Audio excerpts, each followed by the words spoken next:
Hi students, this is Dr. Muhammad Altaf. I'm going to deliver my next online lecture. The topic of today's lecture is cipher methods. Outlines of this lecture includes cipher methods. There are two types of cipher methods, which are bit stream and block stream. Then we will discuss substitution cipher, and within substitution cipher we have three different methods. First we will discuss monoalphabetic substitution, then we will discuss polyalphabetic substitution, and at the end the last method of substitution cipher, that is Wegener cipher, will be discussed. There are two methods for encrypting plain text. The first one is bit stream method and the second one is block cipher method. First we will discuss bit stream method. In the bit stream method, each bit in the plain text is transformed into a cipher bit, one bit at a time. Bit stream methods commonly use algorithm functions like exclusive OR operation, which is also known as XOR. In the block cipher method, the message is divided into blocks.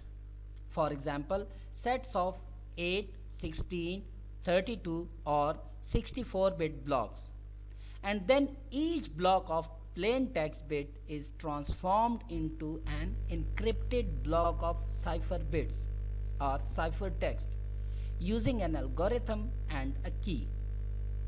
Whereas block methods can use substitution, transposition or exclusive OR operation, or sometimes some combination of these operations can be used.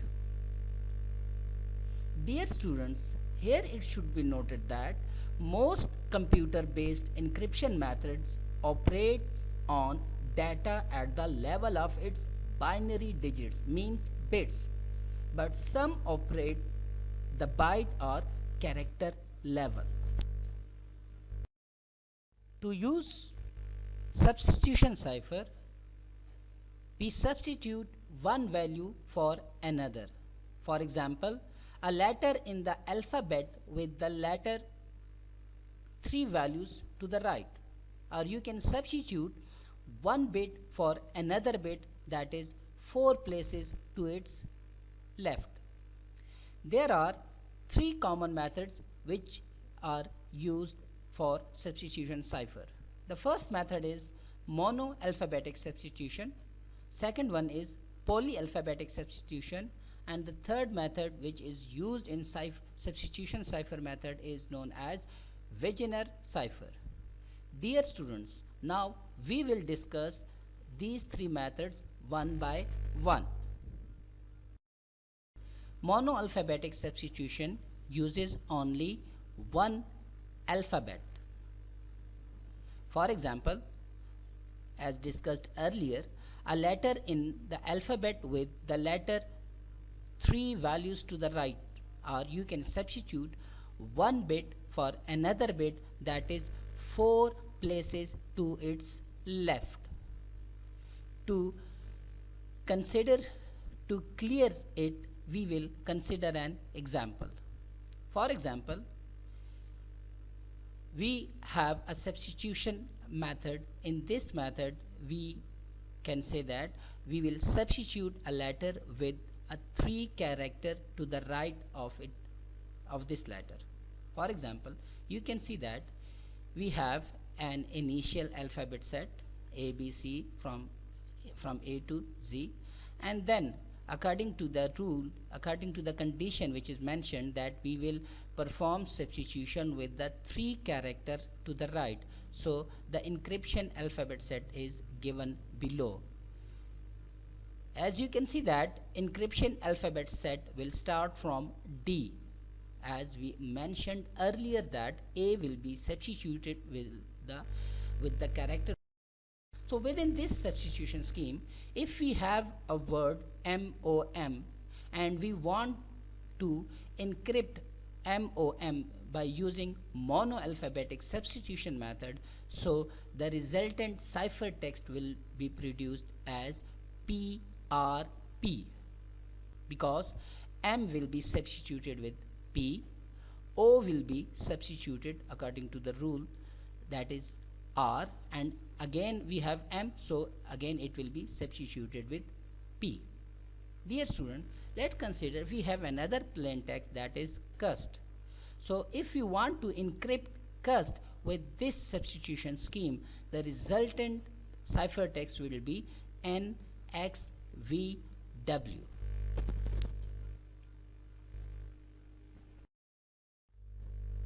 Polyalphabetic substitution is a more advanced form of substitution cipher that uses two or more alphabets during substitution. To make it clear, we will extend the previous example mentioned in alphabetic substitution. Consider the following block of text. As you can see that in plain text we have characters from A to Z. In substitution cipher 1, as it is mentioned earlier that we will substitute a letter with 3 letters to the right. So A is substituted with D, B is substituted with E, and so on. So at the end, in substitution cipher 1, Z is substituted with C. In this example, we are using 4 substitution ciphers, as it is an example of polyalphabetic substitution, so we can extend the number of substitution ciphers. In this example, we are using 4 substitution cipher. It is not hard and fast rule. You may use 2, 3, 4, 5, 6 as you want. You can increase the number of substitution ciphers.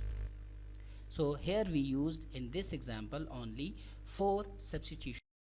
In substitution cipher 2, again we substituted the first letter with the 3 letters to the right, which is G. So D is replaced with G, E is replaced with H, and so on. So in third substitution cipher, we will substitute G as J in our ciphertext.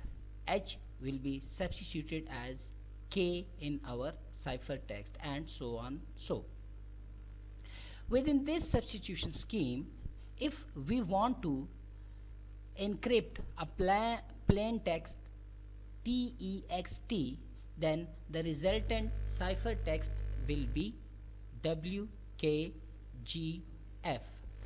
Now how it will be created, let's make it clear. In the plain text, the first letter T will be substituted in